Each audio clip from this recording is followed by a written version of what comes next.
cowardly acts. Rebonsoir, mesdames et messieurs. Ici Raymond Saint-Pierre et Bernard de Rome. Pour ceux qui viennent de se joindre à nous, évidemment, vous avez entendu parler des événements de la journée. Vous avez sûrement tous avoir des frissons, Enfin, il n'y a personne qui est indifférent à ce qui s'est passé. Et tous se souviendront de ce qu'ils faisaient lorsqu'ils ont appris cette chose-là. Un peu comme lorsque, par exemple, Kennedy était assassiné, pour ceux qui sont un peu plus vieux. Ou enfin, je sais pas, moi je pense à la crise des missiles, par exemple, pour ceux qui sont encore un petit peu plus vieux. Bref, on a tous pensé la même chose aujourd'hui. On s'est dit ce qui est arrivé, c'est absolument pas de sacré bon sens, c'est absolument invraisemblable. Et pourtant, ce qui est arrivé, c'est bien, bien vrai. Ce qui se passe, c'est que c'est la plus grande puissance économique, militaire de la planète, que sont les États-Unis d'Amérique. Eh bien, ce pays-là a été frappé au cœur même de sa puissance, dans ses symboles. Le World Trade Center, d'abord, et puis ensuite le Pentagone, la puissance militaire. Alors, le terrorisme, aujourd'hui, a déclaré la guerre aux Américains, les Américains qui, finalement, ne sont plus à l'abri et pour qui rien ne sera plus absolument pareil dans l'avenir. Alors, ce qu'on a vu aujourd'hui, je le disais un petit peu plus tôt, c'est, si vous me permettez, c'est un peu Jérusalem à New York. Aujourd'hui, les Américains ont perdu leur innocence. D'abord, Nicolas Lavigne va nous résumer ces tristes, ces horribles événements de la journée.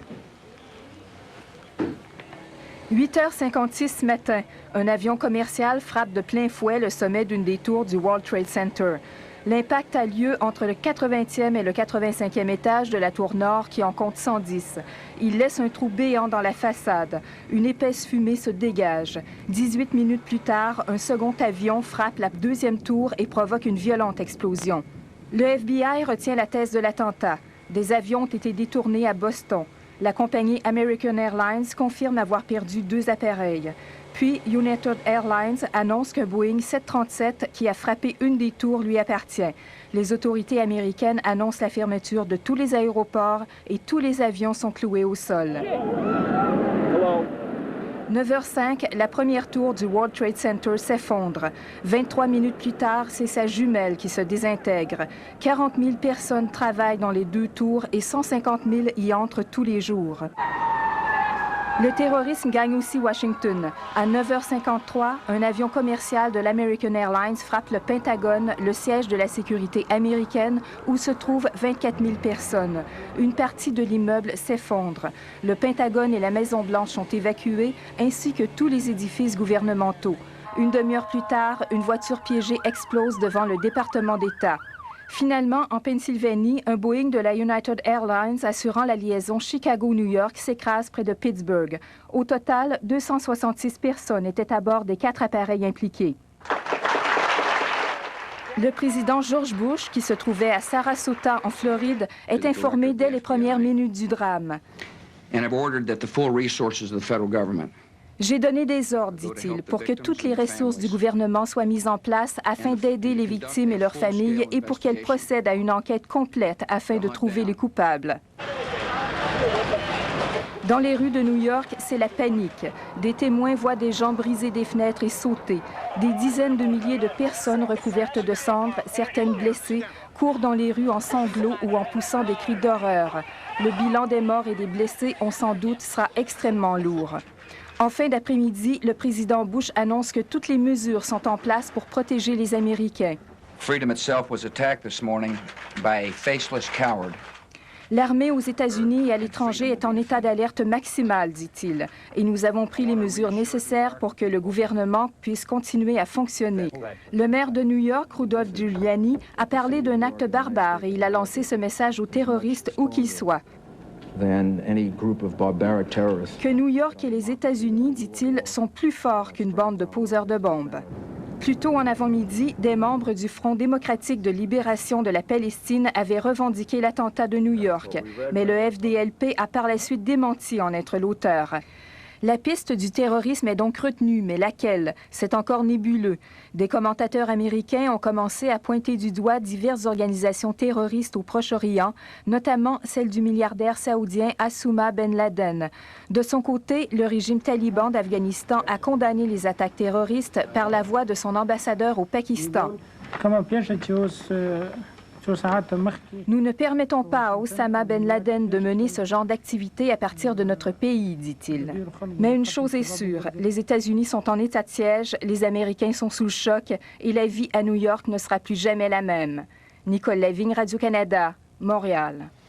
Bon, Pierre-Raymond, vous venez nous dire qu'à Kaboul, là, Oui, on a eu des explosions un peu partout. Oui, la ville de Kaboul et plusieurs autres endroits en Afghanistan sont la cible d'attaques aériennes présentement. Je ne sais pas si ce sont des avions ou des missiles. On en saura certainement plus tard. Et d'ailleurs, l'attorney général... Ce sont des quoi? Ah ben voici les images d'ailleurs en direct. Voilà l'attaque, c'est parce que c'est la nuit là-bas, évidemment.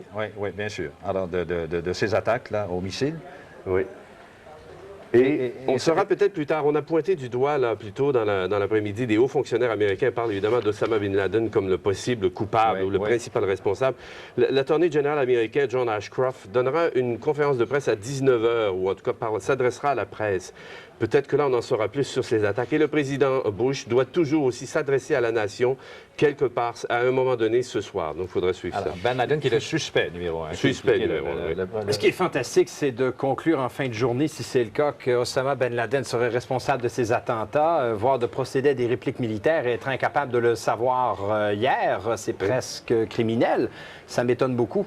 Je vois ces images, c'est fou, j'ai un flash tout à coup, je vois ces images de nuit, ça me rappelle quoi? Oui. Le 15 janvier. Hein? 17 janvier, 1991. Il y a exactement une dizaine d'années. Oui. Mais c'est un peu ça, hein? En tout cas, ça fait une espèce il y a une espèce de flash là-dessus. Ceci dit, pour ceux qui connaissent Kaboul, j'y suis allé en 96. Oui. Il n'y a pas grand-chose à bombarder, si ce n'est des gens, parce que déjà, c'est une ville en ruine. Les gens vivent dans des ruines et combattent dans les ruines diverses factions. Et depuis que les talibans sont là, ça ne s'est pas amélioré? Exactement. Hein? Ça, c'est pas... une ville ravagée, une ville détruite, qui a été rasée par d'abord la guerre avec les Russes. Les Russes et ensuite entre les diverses factions, avec ce taliban. Voilà. C'est tout pour les informations de dernière minute. Il y a Monseigneur... l'archevêque de Montréal qui a demandé, Cardinal Turcotte, qui a demandé aux gens de prier pour que les leaders internationaux prennent les bonnes décisions, réfléchissent avant de poser des gestes. On va revoir, si vous voulez, ensemble également là, des images d'un troisième édifice du World Trade Center. Hein, les deux tours, ça c'est ce matin, là, qui sont tombées les unes après les autres. Les deux tours de 110 étages dans lesquels il y a 25 000, 40 000 personnes qui y travaillent. Ça, c'est le troisième qui s'est effondré il y a à peu près une demi-heure, 30-35 minutes. Alors, la structure avait été endommagée lorsque les deux avions, évidemment, avaient à tour de rôle percuté ces deux tours ce matin, les deux Boeing. Vous voulez un dernier bilan? Le maire Giuliani de New York parle de 2100 blessés. Ça, c'est la deuxième tour qui... Voilà, et ça, c'est l'avion qui frappe regardez. de plein fouet. Oh my God. Alors, on l'a dit toute la journée, mais c'est un complot bien organisé, bien rondement mené, bien planifié pour que, comme vous le disiez, 4 avions simultanément partent et attaquent des cibles américaines. Alors, on parle à l'heure qu'il est. On verrait ça dans un film, on me dirait c'est la réalité dépasse un scénario incroyable, inimaginable. 2100 blessés, donc, dit le maire Giuliani. Pour l'instant, 1500 blessés qui ont pu se libérer eux-mêmes des décombres, 600 autres qui sont traités dans des hôpitaux, 150 dans un état grave. Mais c'est un bilan qui va augmenter, évidemment, parce qu'on commence à peine à fouiller les décombres, d'après ce qu'on nous disait de New York tout à l'heure. Mais je reviens à ce qu'on disait un petit peu plus tôt. Comment arrive-t-on, je veux dire, à partir du moment de l'impact, comment arrive-t-on à évacuer cette tour-là? Je veux dire, ceux d'abord qui ont été directement... Parce qu'on parle d'une centaine d'étages. Touchés, oui, 110 étages. Et les gens qui avaient à descendre 60, 50 étages, c'est incroyable. Il n'y avait pas d'issue possible, pas de service d'urgence possible, pas de sauvetage possible. Et toute la journée, on a eu un peu l'impression que les États-Unis se sont mis en mesure pour contrer le terrorisme et mesures de guerre. Les plans qui, à l'époque, existaient en cas d'alerte nucléaire, imaginez-vous, ont été mis en œuvre pour protéger le président, protéger le vice-président, ne pas savoir quels étaient leurs déplacements, survoler avec les avions de chasse les principales villes américaines. On va aller rejoindre Claude Deschênes à New York, encore une fois, qui était tout près des événements lorsqu'ils se sont produits ce matin dans nos bureaux à New York. Rebonsoir, Claude. Bonsoir, Bernard. Alors, une ville de New York qui est probablement plus calme, mais c'est une façon de parler. Plus calme, mais en même temps, je ne sais pas ce que ça cache, tout ça. Écoutez, la ville a vécu vraiment toutes sortes d'impressions depuis ce matin. Ça a commencé par une journée magnifique. Le ciel était bleu. On ne pouvait pas s'imaginer que ça tournerait comme ça. En revenant de déjeuner, parce que je quittais aujourd'hui, je vois un avion passer dans le ciel vraiment très bas et je me dis, qu'est-ce qui se passe? C'est pas normal. Et en arrivant à la chambre d'hôtel, je constate à la télévision que l'avion avait percuté le World Trade Center. Et là, c'est bien l'avion que tout vous le avez rythme- vu de vos propres yeux, là. Ben, écoutez, c'est un avion que j'ai vu, oui, et c'était anormalement bas. Et là, tout a basculé. Nous, on s'est aussitôt dirigé vers le sud. On a marché parce qu'à partir du moment où c'est arrivé, la circulation s'est vite congestionnée. Et c'était absolument impossible d'aller au sud de la ville en taxi. Alors, mon caméraman André Grégoire et moi, on a marché avec caméra sur le dos et on essayait de s'approcher le plus possible. Évidemment, le périmètre de sécurité était déjà installé autour de Canal Street. On était sur Broadway lorsque la première tour est tombée. Et là, ça a été le choc. Écoutez, de voir ce qui est un symbole de New York, n'est-ce pas? Sur toutes les cartes postales où on voit Manhattan, il y a ces deux tours qui apparaissent. Et hier, pas plus tard qu'hier, je faisais un stand-up sur le traversier avec ces tours dans Arrière-plan. Ouais. Ah oui, en arrière-plan. Et aujourd'hui, elles ne sont plus là. D'un coup, deux tours qui disparaissent comme un château de cartes. C'est absolument apocalyptique, l'image que nous avons eue là. Les gens ont réagi étrangement. Moi, je hurlais au téléphone et autour, les gens étaient abattus. Il y a des gens qui pleuraient, il y a des gens qui n'en croyaient pas leurs yeux. Et dès que les tours ont été tombées, les gens se sont retournés et ont décidé de remonter vers le nord, comme s'il n'y avait plus rien à faire là. Et là, tous les gens qui travaillaient dans le sud de la ville ont convergé vers le nord parce que c'est l'ordre qu'on donnait. Et là, les rues étaient remplies de gens qui marchaient. Vous savez, ces colonnes qu'on a vues à la télévision en Yougoslavie de gens qui fuient la guerre. Ben, on avait l'impression de revoir ça. Et parmi cette foule, il y avait des gens couverts de suie, l'air hagard. Et j'ai rencontré quelques personnes à qui je posais la question. Et beaucoup de gens que j'ai rencontrés étaient dans le périmètre autour du World Trade Center et ils nous ont raconté un peu comment leur évacuation s'est passée. Parce qu'on sait qu'à partir du moment où l'avion a percuté une des deux tours, il y a eu quand même un certain moment qui a permis l'évacuation. Et il y a des gens, j'entendais un récit tout à l'heure à la télévision d'une femme qui était quelque chose comme au 80e étage du World Trade Center et qui a pu fuir par ascenseur après la première explosion. C'était son récit au téléphone. Bon. Ça a frappé à quel étage, donc, en fait, la première, en haut du 80e, oui? Oui, je crois que oui. Forcément, oui. Et donc, c'est ça, les gens, il y avait de l'inclusivité. Les gens que j'ai rencontrés, je ne peux pas dire qu'ils avaient de l'agressivité, c'était plutôt de la résignation. Surpris de voir que leur ville ait été touchée. Leur ville qu'ils aiment tant, ils sont fiers, orgueilleux. C'est la métropole du monde. Hein? Il y a tellement de choses qui se passent ici. Tous les regards convergent. Et on sait à quel point cette tragédie va perturber l'économie. Le quartier des affaires a été touché dans le sens où la poussière et les débris sont allés jusque-là. Donc, aujourd'hui, c'est une ville où il y avait quand même un calme certain. Les gens n'ont pas paniqué. À un moment donné, c'était étrangement tranquille, cette ville qui est grouillante d'activité. C'était calme.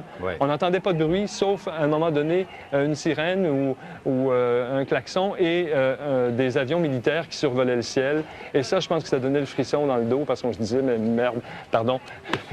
C'est vraiment le mot qu'on se disait, par exemple. On se disait, non, mais est-ce que c'est la troisième guerre qui nous attend? Parce qu'il y avait comme une panique. Tout ça se passait en même temps à Washington, l'écrasement de l'avion.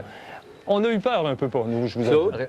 Juste une parenthèse. Les autorités américaines disent que ce ne sont pas eux qui sont en train de bombarder Kaboul. Alors, on verra plus tard, on clarifiera ça plus tard.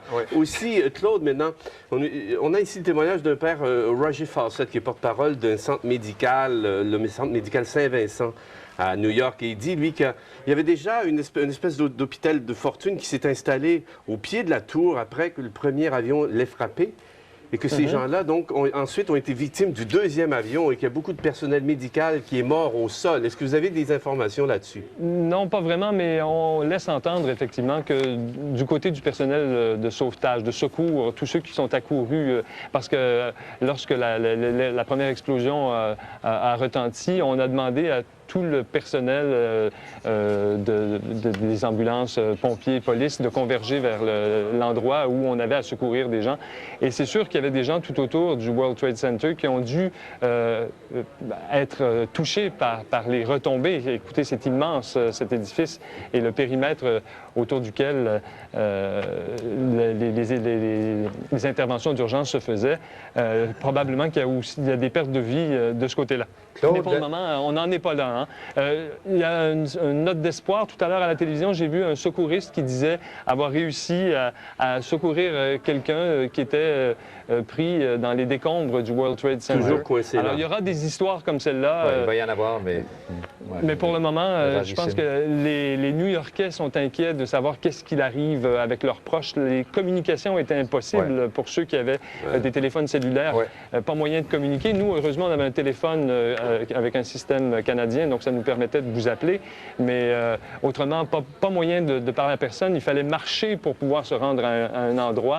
Alors, ça rend la cueillette des informations. Et en plus, c'est pas mon domaine, comme vous savez. Oui, mais alors, vous en tirez très bien. Et vous devriez peut-être changer, pas nécessairement faire pas d'information spectacle, mais vous devriez quand même... En tout cas, on vous en remercie infiniment nous avoir permis de vivre un peu ce que vous avez vécu vous-même et de savoir un peu ce que tous les New-Yorkais ont vécu depuis ce matin. Que je ne suis pas près d'oublier. Ah non, ça, je vous comprends très bien. D'ailleurs, je vous remercie infiniment. Votre équipe, vous avez pris des images absolument exceptionnelles. Ce sont des images qui parlent, on le sait très bien, c'est le propre de la télévision, des images d'horreur, toute cette frayeur que Claude nous rapporte depuis le début de la journée. Donc, tournée par Claude et son équipe, et quand, si vous voulez, plus ou moins remonter notre camarade Claude Fugère, et je vous propose de regarder ça. D'où qu'il se trouve, les New-Yorkais pouvaient voir brûler avec incrédulité les 2 plus hauts édifices de Manhattan. On voyait des gens sauter par la fenêtre, dit ce témoin. We did see people jumping from the building. We saw 3 or 4 people jump to their deaths. Sous le choc, les gens sont rivés à leur télé ou se précipitent sur les téléphones publics. J'étais pétrifiée, dit cette femme. C'est horrible de ressentir ce sentiment de profonde insécurité sans savoir si c'est terminé. It's just horrible. You feel so totally unsafe, and the worst thing is you don't know if it's over. Les tours à bureaux se vident. Dans le désarroi général, ce New-Yorkais offre des câlins gratuits. We need hugs right now. I'm trying to just get people to forget what's going on around them. On a besoin de douceur aujourd'hui, dit-il. Je ne peux pas parler, mais je peux donner des caresses. Quand la première tour s'effondre sur elle-même, la foule pousse des cris d'horreur.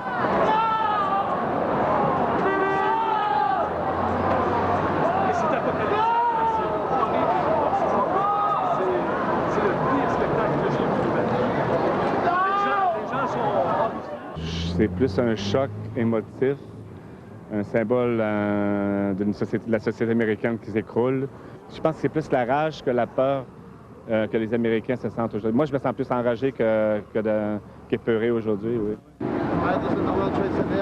Le président Bush doit agir, dit ce passant qui réclame des représailles. Something has to be done to curb the warlike intentions of whoever's doing this. Manhattan était coupé du monde aujourd'hui. Ses habitants se sentaient seuls sur leur île, seuls et vulnérables. Alors, tout de suite après ces attentats, les États-Unis ont fermé complètement leur espace aérien. Hein. C'est quand même quelque chose. On n'avait pas vu ça depuis la Deuxième Grande Guerre. Et puis, au pays également, tous les avions ont été cloués au sol. Et c'est ce dont va nous parler Julie Milly-Lechêne à l'instant.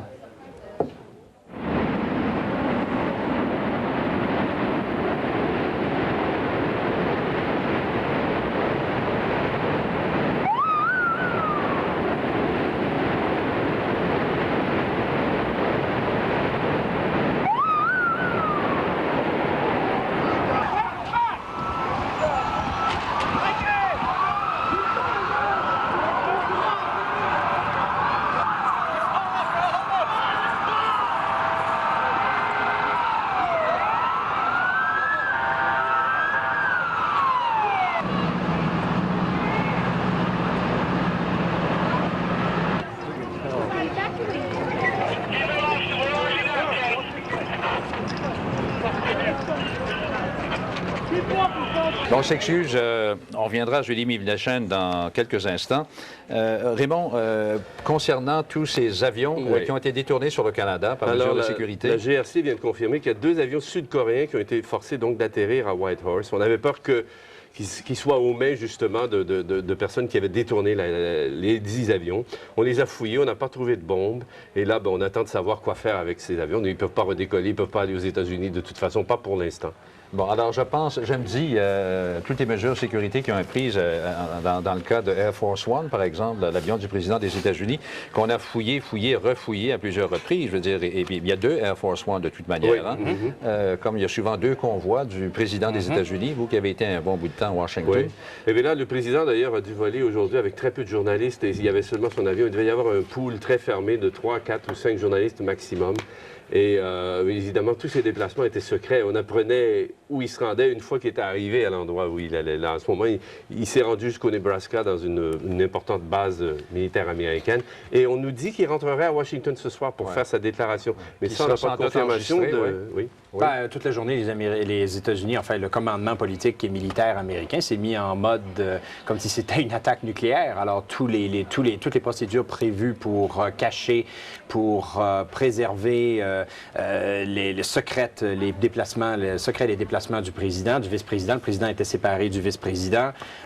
Toutes ces mesures-là ont été mises en œuvre comme s'il s'agissait d'une attaque nucléaire. C'est vous dire l'importance que les Américains ont pris, les autorités américaines ont prise pour s'assurer qu'il n'y aurait pas d'attentats contre, bien sûr, les dirigeants politiques américains. Et le Congrès a été évacué, etc. Le Pentagone vient de dire que ce ne sont pas eux qui sont en train de bombarder Kaboul. Ça aurait été étonnant. Oui, si rapidement. Alors, qu'est-ce qui se passe? Il faudra savoir. Mais à partir du moment où il n'y a pas un avion qui circule aux États-Unis, déjà, on voit l'ampleur, on voit la crise que vivent les États-Unis. Et ce dont va nous parler, justement, Julie Mivnechane. 52 minutes après le terrible attentat, l'espace aérien américain a été complètement fermé, du jamais vu depuis la Seconde Guerre mondiale. Une décision qui a eu des répercussions à travers le monde, puisqu'en moyenne, 4000 avions survolent les États-Unis chaque matin de semaine. La consigne pour les appareils effectuant des vols intérieurs était de se poser à l'aéroport le plus près, à l'exception bien sûr de Washington et New York. Et en après-midi, l'aviation civile rapportait que tous avaient atterri sans encombre. Mais le gros des vols devait trouver refuge ailleurs. Pas question de prendre le moindre risque. L'espace aérien chez nos voisins sera donc bouclé jusqu'à au moins demain midi. We have taken all appropriate security precautions to protect the American people. L'effet de domino a été rapide. Vers 11 heures, par mesure de précaution, Transport Canada clouait au sol tous les avions dans les aéroports du pays. Seule exception, les vols humanitaires. Les aéroports se sont donc vidés un peu partout. Les passagers étaient abasourdis. Je ne sais pas quoi penser à ce point-ci. C'est complètement bouleversant, même si c'était le bout de notre pays.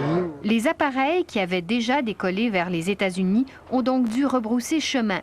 Mais ceux qui avaient une destination outre-mer ont poursuivi leur route, nous dit Air Canada. En fait, la grande mission des aéroports canadiens aujourd'hui est de recevoir une grande partie des vols internationaux qui devaient atterrir aux États-Unis. Pour des raisons géographiques, c'est l'aéroport d'Halifax qui a accueilli le plus grand nombre de vols transatlantiques détournés. Des milliers de passagers qu'il va falloir nourrir, loger et rassurer. Un véritable casse-tête. Les aéroports Jean-Lesage de Québec, Mirabel et Dorval ont aussi été mis à contribution. Ce matin, les autorités des aéroports de Montréal disaient qu'on avait l'habitude de ce genre d'opération durant les tempêtes.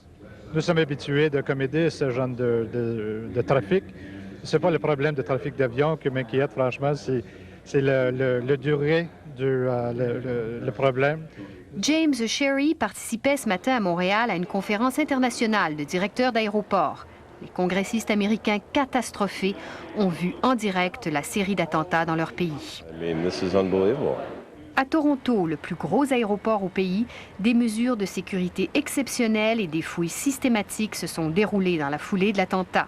Dans l'Ouest, l'aéroport de Calgary recevait aussi une dizaine de gros porteurs détournés. notamment un vol Londres-San Francisco. Et même à Whitehorse, au Yukon, des appareils venant de Corée ont trouvé refuge. Julie Miville-Dechaine, Radio-Canada, Montréal. Ces appareils dont vous parliez, là, Raymond, là, il y en a eu 2, hein, Exactement. dans l'Ouest. Au moins 2 pour l'instant. On apprend, donc, le président Bush s'adressera à la nation à 21h ce soir. C'est confirmé. Bon. Deuxièmement, dans les minutes qui viennent, c'est le secrétaire d'État à la Défense américain, Donald Rumsfeld, qui donnera une conférence de presse. C'est important parce qu'en ce moment, on est en train de bombarder Kaboul en Afghanistan. Le correspondant de France Presse là-bas dit qu'il y a eu 6 ou 7 grosses explosions, surtout dans le secteur de l'aéroport de Kaboul, à peu près un des seuls endroits qui restent qui n'étaient pas complètement endommagés par toutes les guerres. Mais pour l'instant, les Américains disent toujours, c'est pas nous. Donc, il faudra voir ce que M. Rumsfeld dit, là, puis comment il explique d'où ça vient, ces attaques-là. Voici ces images là, du bombardement de Kaboul, là, en Afghanistan. Ce sont des images en direct toujours. Ça rappelle donc cette fameuse guerre du Golfe à l'époque. J'ai beaucoup de difficultés à expliquer ce qui se passe là à Kaboul, autrement que par une querelle interne et peut-être le général Massoud qui contrôle le nord, enfin une partie très petite partie du nord. S'il est encore en vie, parce qu'il a été victime d'un attentat effectivement, ou peut-être ses partisans, ses sympathisants profitent de la crise aujourd'hui pour peut-être déstabiliser le régime des talibans, parce qu'il y a une querelle interne qui continue. On parle d'attaques aériennes. Ben oui, qui sont en mesure d'attaques aériennes, de missiles et d'attaques aériennes. Oui, oui. Donc, il y a des tirs anti-aériens en ce moment venant de l'aéroport de Kaboul pour tenter d'abattre ces avions. Ce serait vraiment étonnant que ce soit les avions de chasse américains, alors qu'on ne semble pas qu'on ait conclu que ce soit les talibans. Donc, les conférences de presse qui viennent vont être très, très importantes. Les Américains auraient eu l'indécence de dire c'est pas nous, alors sont eux. Ce serait peut-être gênant de... Ce serait fort. Et je répète ce que j'ai dit plus tôt, de déjà conclure qu'il y a un coupable alors qu'il ne le savait pas hier, que cela allait venir. Comment savent-ils déjà que ce serait Osama Ben Laden? C'était très étonnant. Bon, alors, Julie Miville-Dechaine, tantôt, rappelait qu'au total, ce sont 44 appareils, 44 avions qui ont été détournés sur, entre autres, Halifax depuis ce matin. Pas besoin de dire. Et puis, je pense que Denis Marchand-Chabot, qui est conjoint à Halifax. Bonsoir, Denis Martin. Bonsoir, Bernard. Oui, que l'aéroport là-bas est fermé d'abord, hein, puis ça doit être débordé. C'est plein. Enfin, la cour est pleine. Les pistes d'atterrissage sont pleines. En fait, je vais vous dire, Bernard, il y a 44 gros porteurs ici à l'aéroport international d'Halifax. Et si vous me permettez, on a une caméra sur le mât de notre antenne micro-ondes. On va vous montrer un peu de quoi ça a l'air.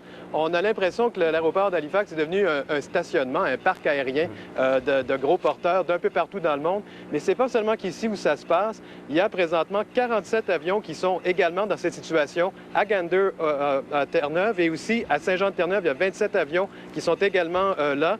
Il y a 10 avions aussi à Moncton. En tout et partout, on parle de 10 000 passagers ici à l'aéroport d'Halifax. On peut parler de 6 à 6 000 à Gander, 5 à 6 000 à Saint-Jean. La situation est la suivante, c'est que tous ces passagers sont encore là depuis ce matin dans les avions, ou la plupart des gens, parce que ça prend entre 60 et 90 minutes par avion pour passer au travers des formalités de la GRC qui, évidemment, passent tout au peigne fin. Ils ne prennent pas de chance avec ça. Et on va écouter ici un porte-parole de l'autorité de l'aéroport d'Halifax qui va vous expliquer un peu pourquoi ça prend tout ce temps-là. The RCMP have put all of the resources that they have available on this to try to move it through as quickly as possible. And of course, it will depend on the size of the aircraft and the number of people on the aircraft as to exactly how long it's going to take. Alors donc, ça prend du temps parce qu'il faut évidemment interviewer tout le monde, les formalités. Entre-temps, les gens qui sont dans les avions, qui ont passé la journée là depuis ce matin, on a installé des unités d'énergie ou d'électricité pour qu'ils puissent au moins avoir de l'air climatisé parce que ça ne doit pas être confortable. Il a fait très chaud ici à Halifax aujourd'hui. Il y a aussi de l'eau et de la nourriture qu'on va leur distribuer. Et chaque fois que un avion est vidé, on amène les passagers avec leur bagage de cabine, non pas le bagage enregistré, ça reste sur l'avion. On les amène dans des centres sportifs, des arénas, où ils vont passer la nuit. C'est un peu la façon de les héberger parce qu'évidemment, vous en doutez, les aéroports, les hôtels et tout ça, c'est plein. Je vais vous dire une autre chose, Halifax, c'est quand même habitué aussi à ce genre de situation. Vous vous rappelez le terrible accident de Swissair en 98, alors depuis ce temps-là, l'aéroport a plusieurs mesures d'urgence. Et un autre détail, peut-être, Bernard, qui va vous intéresser, c'est que l'aéroport d'Halifax est aussi un aéroport, une alternative pour la navette spatiale. Alors, s'il y avait des problèmes, elle peut venir atterrir ici. Donc, il y a des mesures ici pour s'occuper de tous ces gens-là. En plus de celle de Vandenberg en Californie et d'autres, ou Cap Canaveral. Là, bon, regarde, très bien. C'est ça. Donc, j'imagine qu'il n'y a plus de place là, à Halifax. C'est complet. On ne peut plus recevoir aucun autre gros porteur. Non, il y a encore de la place qu'on nous a dit. On peut en recevoir encore jusqu'à 70 ici. Il y en a 44, mais il n'y a plus d'avions là, qui cherchent un endroit à atterrir. Bon, alors ces appareils-là sont cloués à Halifax, on ne sait pas jusqu'à quand? Ben, pratiquement 2 jours. Si on compte 1 heure, 1 heure et demie par avion, c'est facilement 2 jours avant qu'on puisse passer tous ces gens-là. Et puis, il va falloir maintenant que les équipages se reposent. Il va falloir aussi que les avions soient remis en fonction pour que ça reparte. Alors, je pense qu'on aura des aéroports dans la région de l'Atlantique qui auront des difficultés là, pour les prochains 3, 4, 5 jours, peut-être même une semaine. Puis il va falloir aussi attendre que du côté des États-Unis, on décide de permettre au trafic aérien de circuler. C'est ça le problème. On ne sait pas quand. C'est pas fait encore, oui. Merci beaucoup, Denis Marcin. Merci infiniment. Oui, Raymond. Deux détails. Tout d'abord, on a parlé plutôt de Mme Barbara Olson, qui était à bord d'un des avions, qui a pu téléphoner à son mari. Son mari, c'est... Ah, qui est morte, forcément. Là. Exactement. Et son mari, le couple Olson est très connu. Monsieur Olson représentait George Bush. Vous savez, quand on débattait de qui devrait être élu à la présidence, quand on a débattu devant la Cour suprême, ce monsieur Olson représentait le candidat Bush. Oui. Il a perdu son épouse dans l'écrasement de l'avion qui s'est écrasé sur le Pentagone. Elle a eu le temps de lui téléphoner à 2 reprises. Oui. Elle a décrit la scène à bord de l'avion. Elle a dit les pirates de l'avion étaient armés de couteaux. Ils avaient regroupé les passagers et le pilote à l'arrière de l'appareil avant donc de s'écraser sur le Pentagone. Il faut donc dire que les terroristes savaient piloter, que ce ne sont pas les pilotes eux-mêmes qui ont dirigé les avions contre les tours ou en tout cas contre le Pentagone. Ça pourrait peut-être faciliter un peu plus... 2 autres détails. Les ministres des Affaires étrangères de l'Union européenne, réunion d'urgence à Bruxelles demain. L'OTAN aussi a décidé d'organiser une réunion d'urgence des ambassadeurs des 19 pays. Donc, ça va avoir un impact évidemment autour du monde, dans l'univers, dans tout le monde entier en ce moment de cette crise-là. Et tout le monde veut se préparer peut-être à des séquelles. Alors, ce qui se passe à l'aéroport d'Halifax, c'est sensiblement la même chose, probablement l'aéroport de Mirabel, là, au nord de Montréal, qui se prépare à recevoir le plus d'avions possible.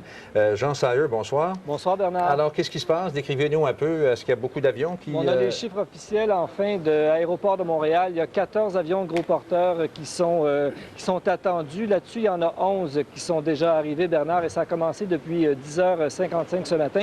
Donc, il nous en manque encore 3. Au décompte, ça nous donne environ de 2500 à 3000 passagers qu'il faudra héberger. Fait à remarquer, le premier avion arrivé ce matin est un avion de United Airlines qui se trouve toujours sur la piste derrière nous, qui n'a pas eu accès encore aux facilités, aux édifices, aux bâtiments de l'aéroport de Mirabel. Et c'est le cas également pour les 2 autres avions des compagnies américaines, soit American Airlines. Donc, il y a 3 avions américains qui ne sont pas encore assez rapprochés. On imagine que les passagers ont pu débarquer. Par contre, on ne peut pas avoir accès à ces avions-là. Donc, la déduction qu'on fait, c'est que ces avions-là sont fouillés de fond en comble actuellement. Malheureusement, ni aux affaires étrangères, ni à la GRC, on ne peut nous le confirmer. Je vous parlais de 14 avions. Par contre, je peux vous dire qu'on en attendait beaucoup plus de ça. Les gens de Transport Canada avaient mobilisé entièrement l'aéroport de Mirabel. Je vous laisse tout de suite écouter une porte-parole de l'Aéroport de Montréal à ce sujet. Le Transport Canada a décrété que tous les avions enregistrés, immatriculés, si vous voulez, aux États-Unis, qui allaient ou qui se rendaient ou qui arrivaient des États-Unis, devaient atterrir dans des bases militaires telles que Goose Bay, Gander, Saint John's, Terre-Neuve, etc. Puis en débordement, il y avait Mirabel, Québec et Shearwater. Donc, Bernard, si je peux me permettre de rajouter quelques informations, on a mobilisé également les hôtels des environs, comme le Château Mirabel, qui est en face ici de l'aéroport. Les 300 chambres ont été immédiatement mobilisées. Également, on a demandé à des commissions scolaires de la région de Saint-Jérôme de fournir des autobus. On est allé jusqu'à 400 autobus parce qu'on ne savait pas au début combien de personnes viendraient ici. On s'était préparé à accueillir 15 000 personnes. Également, dans la MRC de Blainville, on a libéré 3 000 places pour dormir, que ce soit dans des gymnases, dans des écoles. Donc, on attendait vraiment ces voyageurs impromptus de pied ferme. Bon, bien, c'est ça qui est, comme ceux d'Halifax sont là pour un certain temps, on peut bien le penser, hein, n'est-ce pas? Voilà. Alors, écoutez, on peut aller ici également jusqu'à 70 avions, mais il semble que pour l'instant, on se limite à 14 gros porteurs. Oui, il faut dire qu'à Mirabel, on avait vu le grand là aussi. Merci beaucoup, Jean Sayer. Merci beaucoup. Et puis, c'est la même chose à Dorval, là, maintenant. Un mot résume la journée là-bas, c'est la confusion. Il y a certaines compagnies aériennes et leur personnel qui ont reçu l'ordre d'évacuer l'aéroport. Julie Vaillancourt va nous donner des détails à ce sujet-là.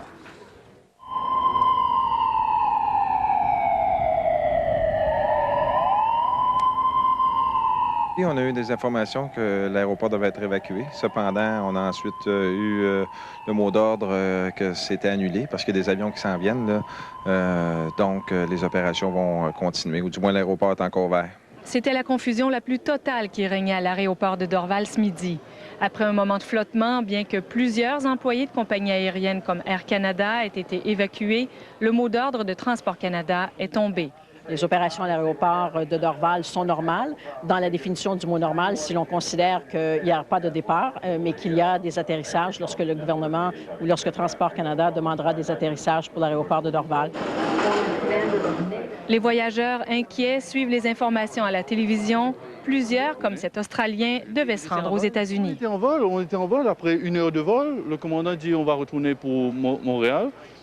On ne peut pas atterrir aux États-Unis. Il ne sait pas vraiment qu'est-ce qui se passe. Je sais encore moins.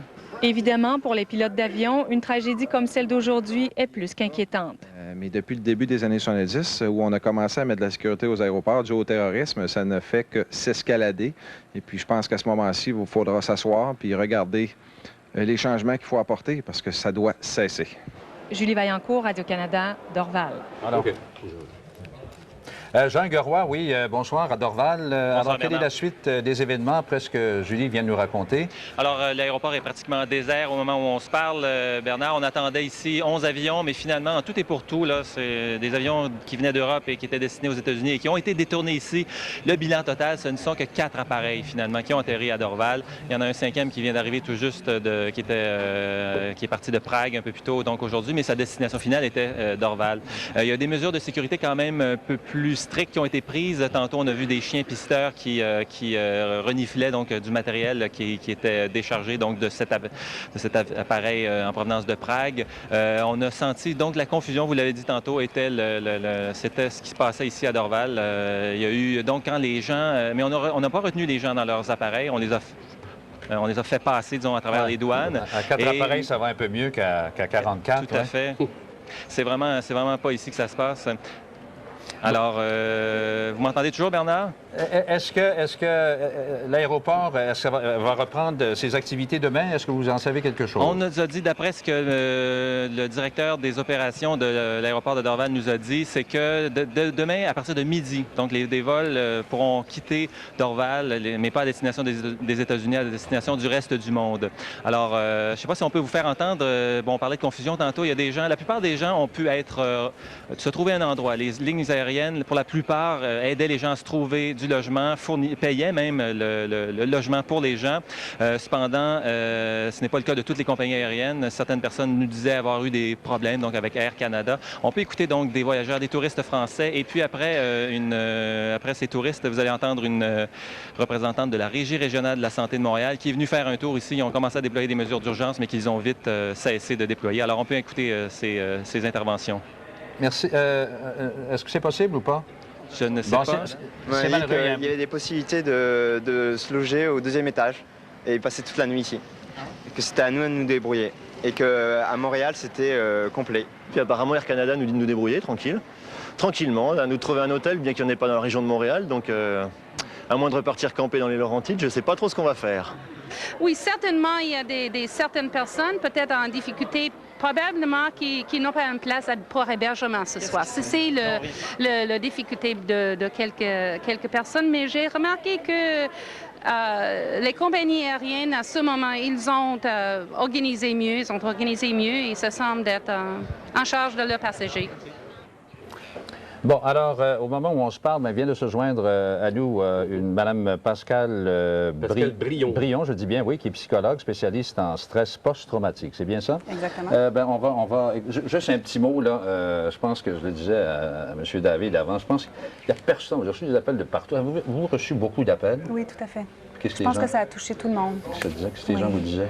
Qu'ils étaient eux-mêmes bouleversés par ce qui se passait. Je pense qu'il y avait un grand sentiment de solidarité aussi pour toutes les victimes qui étaient là-bas.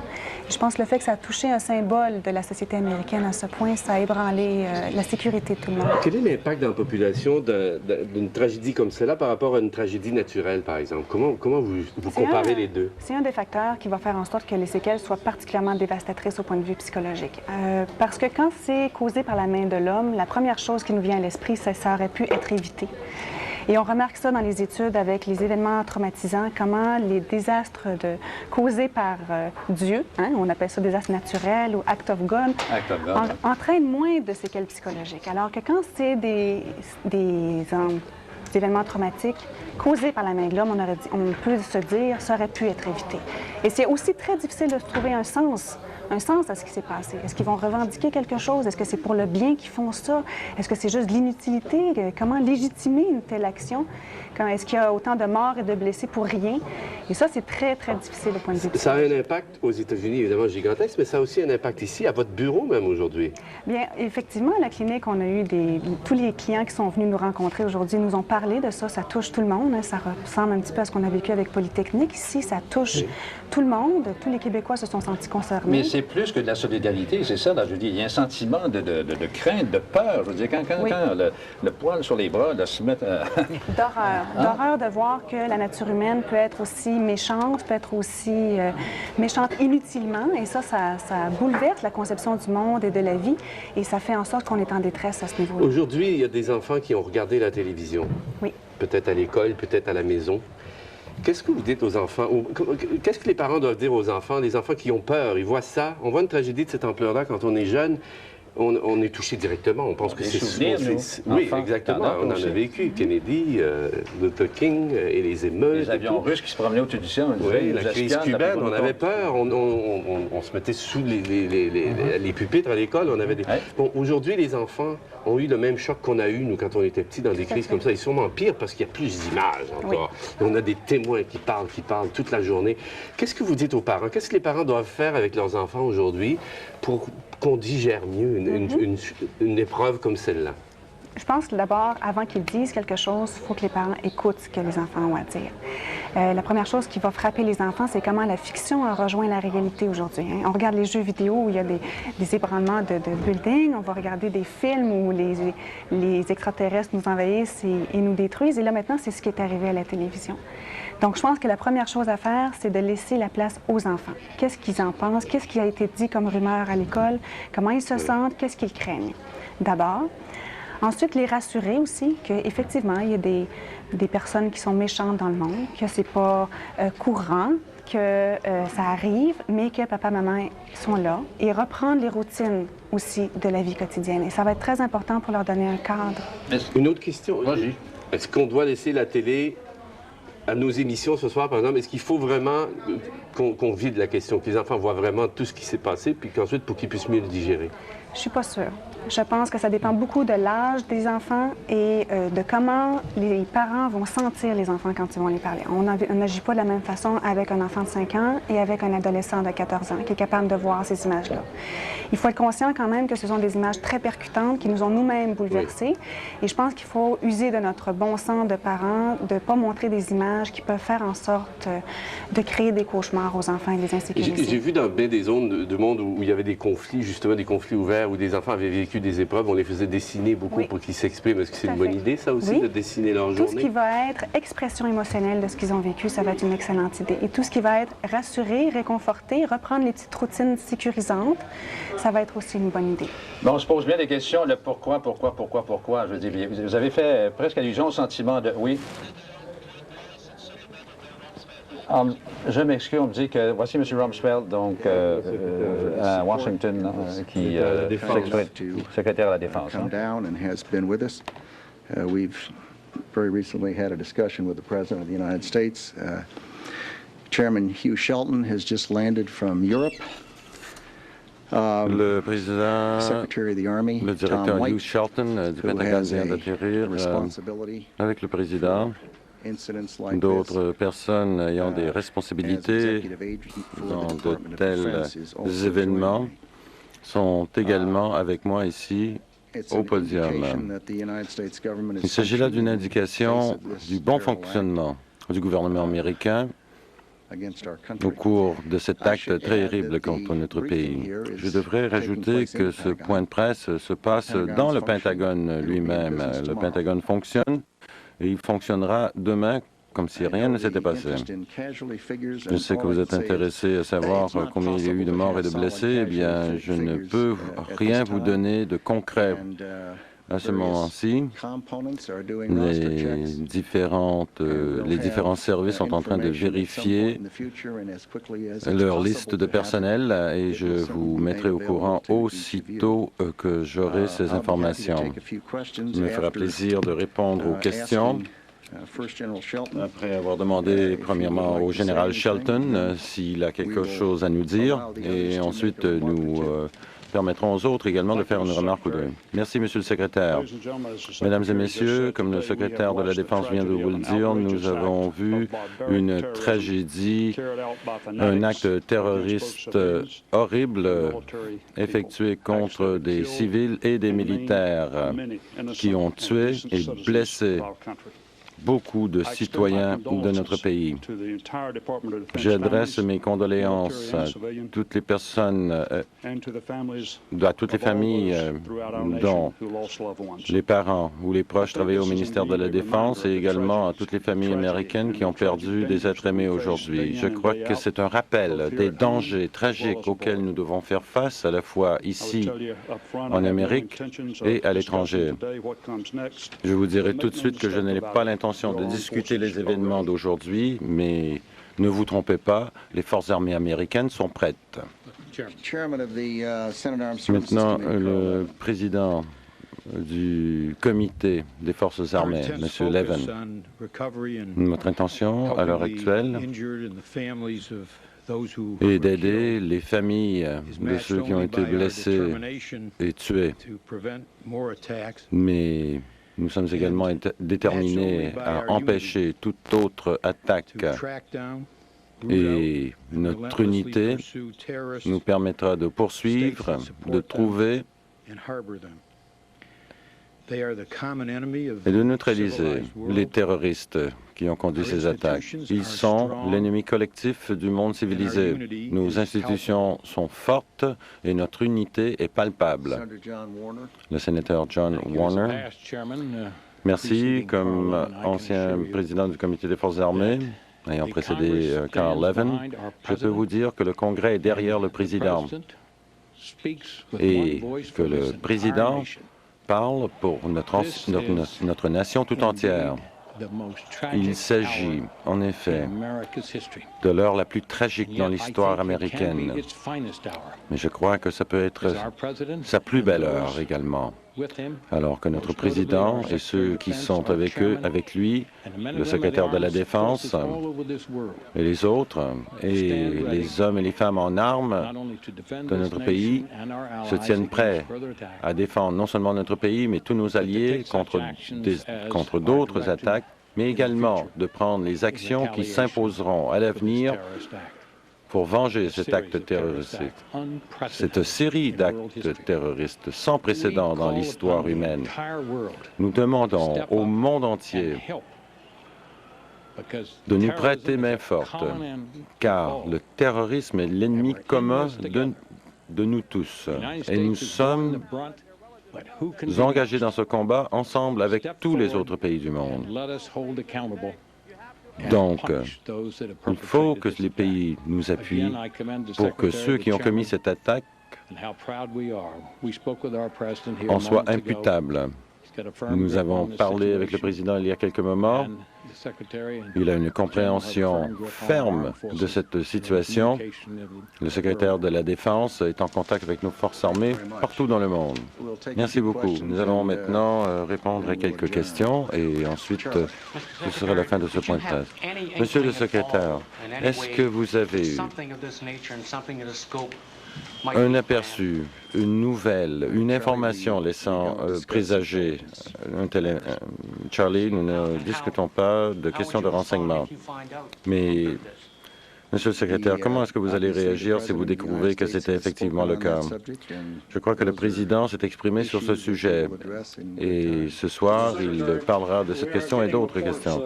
Monsieur le secrétaire, Il y a des journalistes de CNN qui nous rapportent des explosions multiples à Kaboul. Est-ce qu'il se pourrait que les États-Unis aient déjà réagi à l'attentat terroriste, à ces attentats terroristes, Étienne Bin Laden? J'ai déjà entendu parler de ces rapports et les États-Unis ne sont en aucune façon reliés avec ces bombes, ces bombardements. Monsieur le secrétaire, vous avez dit que vous ne pouviez pas nous donner des détails sur les victimes, mais pouvez-vous nous dire si c'est des dizaines ou des centaines de personnes? Nous savons qu'il y avait évidemment plusieurs dizaines de personnes dans l'avion qui a percuté l'édifice alors qu'il était à pleine puissance dans la zone où on retrouve la zone d'atterrissage pour les hélicoptères. Évidemment, il n'y a aucun survivant. La force de l'impact a été inimaginable. Il y a un certain nombre de personnes qui n'ont pas identifié nommément, mais qui sont morts. Il y a un certain nombre de corps donc, qui ont été retirés. Mais le FBI a maintenant pris le contrôle du site et l'information, vous savez, a pris du temps. Il y a des gens qui ont été évacués par hélicoptère. On devra faire la tabulation du nombre, mais il y aura beaucoup de gens. Le secrétaire à la Défense des États-Unis, M. Rumsfeld, il y a deux choses qui sautent aux yeux. D'abord, il dit on ne parle pas des questions de renseignement. Puis deuxièmement, sur Kaboul, il dit c'est pas nous. Ouais. Et on verra ce que le président Bush dira lors de son allocution à 21h ce soir. Il vient d'atterrir à Washington. Là, il y a Andrews Air Force Base, à la base Andrews. Ouais. Christine Saint-Pierre à Washington, qu'on va retourner. Christine, vous avez entendu M. Rumsfeld. Est-ce qu'on a le sentiment que les Américains sont sur un pied de guerre? Au terrorisme, s'entend, bien sûr. C'est un peu l'impression qu'on a. Vous entendez certainement entendez les sirènes qui ajoutent l'atmosphère ici, l'atmosphère. Évidemment, le discours de M. Bush autour de 9 h ce soir est très, très, très attendu. Il y a eu tout à l'heure un communiqué de la Maison-Blanche qui est sorti disant que la Maison-Blanche niait que M. Bush avait ordonné l'attaque sur Kaboul. Soit dit en passant, il faut évidemment avoir les informations les plus pertinentes possibles. Pour le moment, on est très avare de commentaires sur le nombre de personnes qui ont perdu la vie ici au Pentagone et également au World Trade Center. Le nombre de blessés également, les informations sont plutôt floues. Pour ce qui est du centre-ville de Washington, c'est plutôt calme, à part quelques sirènes qu'on entend pour le moment. Les périmètres de sécurité sont bien bouclés, surtout autour de la Maison-Blanche. Le périmètre est assez large, on ne peut pas pénétrer dans le périmètre de sécurité qui vient jusqu'ici, là, à la Galerie de la Presse. Et évidemment, ça a été cet avant-midi une situation, je ne dirais pas de panique, mais certainement de grande confusion lorsqu'on a décidé d'évacuer tous les buildings du gouvernement ici, en commençant par la Maison-Blanche et ensuite tous les autres buildings. Là, il y a eu une certaine confusion. On entendait évidemment des sirènes partout au centre-ville et il y avait des bouchons de circulation énormes. Pour le moment, évidemment, le calme est revenu parce que le centre-ville s'est vidé de tous ses employés. Les restaurants sont fermés et il n'y a plus grand-chose qui se passe ici. Merci beaucoup, Christine. Oui, vous voulez dire autre chose? Bon, pour ce qui est du Pentagone, évidemment, on a dit que le FBI avait émis un périmètre de sécurité autour. Évidemment, on ne peut pas s'approcher, mais selon les images que l'on voit, on voit encore de la fumée là, qui s'échappe du Pentagone. Merci beaucoup, Christine. Merci. Au revoir. Bonne fin de journée. Alexandre Dumas, dit-on, est au quartier général de la GRC à Montréal. Eh bien, voilà.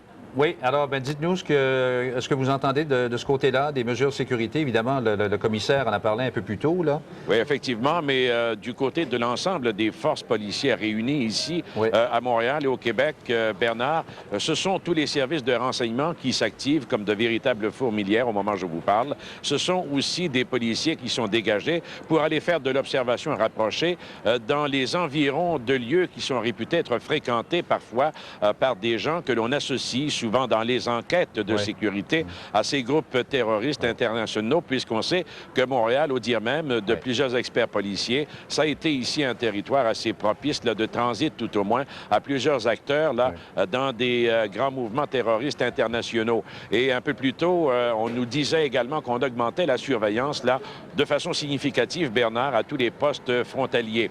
Et du côté de l'armée canadienne, des forces armées, au moment où je vous parle, il y a une réunion du haut commandement à Ottawa et il se pourrait fort bien qu'on puisse voir éventuellement peut-être apparaître des militaires dans des points stratégiques où on devra effectuer une surveillance rapprochée. J'ai posé la question un tout petit peu plus tôt aux gens de la GRC, à savoir si on pouvait faire certains liens entre ce qui s'est passé aux États-Unis et les enquêtes de terrorisme qui ont été menées ici chez nous et qui se sont soldées par l'arrestation l'an passé de Ahmed Ressam notamment et de quelques complices présumés dont certains sont condamnés aux États-Unis. On n'a pas voulu aller trop loin là-dessus, mais je vous invite à écouter tout de même un porte-parole de la GRC là-dessus. Merci, Alexandre. C'est la responsabilité de la GRC, lorsque demandé, de porter assistance à nos partenaires, de mener des enquêtes. Si c'est le cas, nous allons enquêter et cette information pourrait être diffusée en temps et en lieu. Présentement, on n'a aucune information qui pourrait faire en sorte qu'il y ait un lien.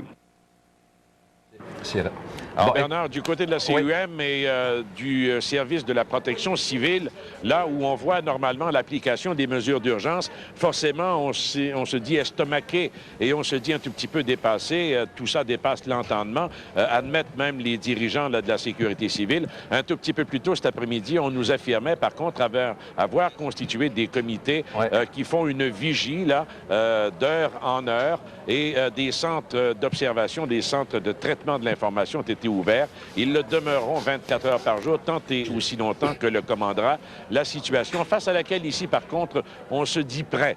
Même s'il y a une partie qui échappe à tout le monde, là, on se dit prêt à faire face à des situations qui pourraient s'avérer là, délicates. Je vous invite là-dessus à écouter peut-être deux intervenants rapidement. Bon, merci. Puis on vous salue là-dessus, Alexandre. Merci beaucoup. Bernard. Matin, il n'y a pas une société capable de faire face à un tel sinistre, à un tel événement. C'est d'une ampleur telle qu'il faut trouver une façon de mettre à contribution toutes les ressources de la communauté, de la société pour rétablir la situation. L'important, c'est de bien se coordonner à partir du plus haut niveau gouvernemental, que ce soit au niveau fédéral, provincial, local, municipal. Et cette structure de coordination-là, elle est en place. Oui, on suit les événements, mais il n'y a rien de particulier au moment où on se parle. C'est la patrouille régulière pour les policiers. Bon, alors, M. David, je vous pose la question. Est-ce que la même chose se serait passée sous l'administration Clinton? Oh, j'ai pas la réponse à cette question-là, parce que peut-être on n'en serait pas venu aux événements d'aujourd'hui, mais ça, c'est spéculé inutilement. Ce que je note dans la réponse américaine, en tous les cas, c'est un air de déjà-vu. Un air de déjà-vu qui rappelle un peu Pearl Harbor. Et je trouve que les gestes et les paroles américaines sont très durs, et on peut s'attendre à une représaille terrible, on peut s'attendre à une mobilisation en faveur d'une représaille militaire, et je suis pas sûr que la réponse militaire soit appropriée, étant donné les événements d'aujourd'hui. Il y a une brièveté, en tout cas, dans les commentaires du tout de même du secrétaire d'État à la Défense. Enfin, il y a beaucoup de non-dits là-dedans, là. Hein? Oui, il y a beaucoup de non-dits. Je pense que vous avez parlé d'enfants tout à l'heure. Je pense que ça va être important de regarder comment on attribue les gestes qui se sont passés et se demander comment est-ce qu'on va réagir. Les enfants vont regarder comment les grandes personnes vont régler ce conflit-là. Et je me demande si on va être à la hauteur de leurs attentes. Le président Bush s'apprête à prononcer le discours le plus important de sa carrière et probablement le plus important qu'un président a eu à prononcer depuis la dernière guerre. Et ça se passera à 21h ce soir. Donc, il faut rester à l'écoute. Il faut suivre ce qui se passe. On n'est pas là pour mettre le feu aux poudres. Est-ce que j'en ai parlé un peu plus tôt, est-ce qu'une suite des événements pourrait se produire demain? Est-ce que c'est plausible ou pas? Le président a déjà peut-être des réponses auxquelles nous ne connaissons pas, mais il y a deux scénarios. Il y a deux scénarios. Ou bien ça va durer des semaines et des semaines parce que personne n'aura de réponse, ou bien ils ont des réponses rapidement. Et s'ils ont des réponses rapidement, on peut s'attendre à une représaille militaire importante de la part des États-Unis. Ça va dépendre beaucoup de l'attribution causale qu'on va faire. Est-ce que c'est le désespoir qui a causé ça? Est-ce que c'est l'impuissance? Est-ce que c'est la haine? Il y a la haine dans tout ça. La méchanceté pure. Oui, et voilà. Bon, écoutez, madame, merci, M. David, merci infiniment. Et bon, c'était bien agréable de travailler ensemble. Il faut des événements comme ceux-là. Hélas. Enfin, je vous dis que dans quelques instants, Pierre Maisonneuve et puis Pascal Nadeau sont là. Ensuite, édition spéciale du Point Téléjournal avec Stéphane Bureau. Radio-Canada, RDI sont en ondes sur le sujet qui s'impose. Donc, jusqu'en fin de soirée et toute la nuit. Là-dessus, je vous dis merci de votre attention et bonne chance tout le monde. Et, Au revoir. I hope I live. It's coming down on me. Here it comes. I'm getting behind a car. It's incredible. Okay, I'm gonna have to go find people who need help. Because I don't think I'm one of them. You okay, sir? Okay. Can I just get a toot off your respirator? Can I get a toot? I'm just getting a couple of clean breaths. That's good. Okay.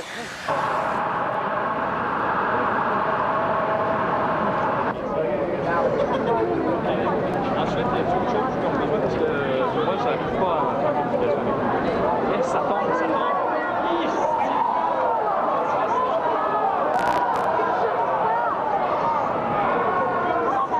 L'édifice tombe, mon Dieu. Ça n'a pas de bon sens. Tout vient de tomber. Ça n'a pas de bon sens.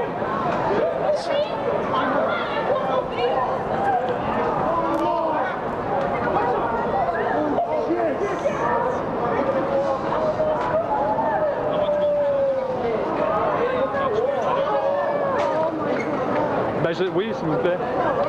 Oui.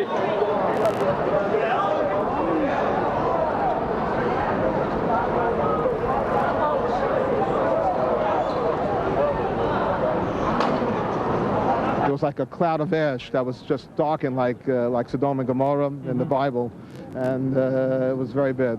How do you react to that? I was very frightened. I don't know.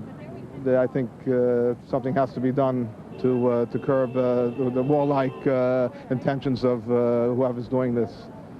You're telling me that President should I think President Bush has to do something. I work right across from the World Trade Center, and I was down there. I was in Chase Manhattan Bank on Broadway when the first plane hit. And I just saw it. It's something you never forget. It's horrible. I saw part of the engine of one of the planes fell on Murray Street, knocked down the street sign itself. I only saw one woman that was bleeding.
Mesdames et messieurs, bonsoir, ici Pascal Nadeau à Montréal. Les images que vous venez de voir sont des images qu'on a vues et revues un petit peu tout au long de la journée et qu'on voit encore avec autant d'horreur.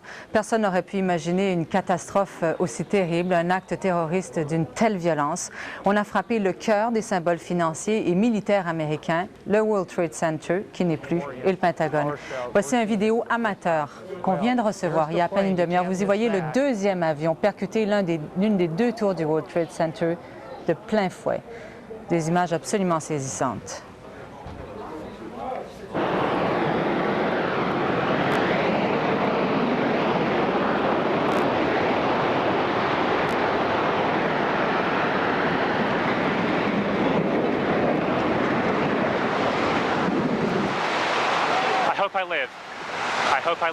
Le célèbre tour de Manhattan, donc, je vous disais, n'existe plus. Elles se sont écroulées ce matin comme un château de cartes après avoir été percutées de plein fouet par deux avions de ligne, coup sur coup. Le bilan des victimes n'est pas encore connu, il pourrait atteindre les milliers. Les avions transportaient 156 passagers et membres d'équipage. Le World Trade Center était le lieu de travail de 40 à 50 000 personnes chaque jour. Et puis, Washington aussi a été la cible des terroristes. Là aussi, un avion de ligne est allé s'écraser, cette fois sur le Pentagone, qui est le siège du pouvoir militaire américain. Les dégâts là-bas sont majeurs et comme pour le World Trade Center, on n'a pas pu établir encore le nombre des victimes là-bas. Aucun groupe n'a pour le moment revendiqué cet attentat, mais certaines hypothèses sont émises. Des sources montrent du doigt notamment le groupe terroriste Ben Laden qui vit caché en Afghanistan.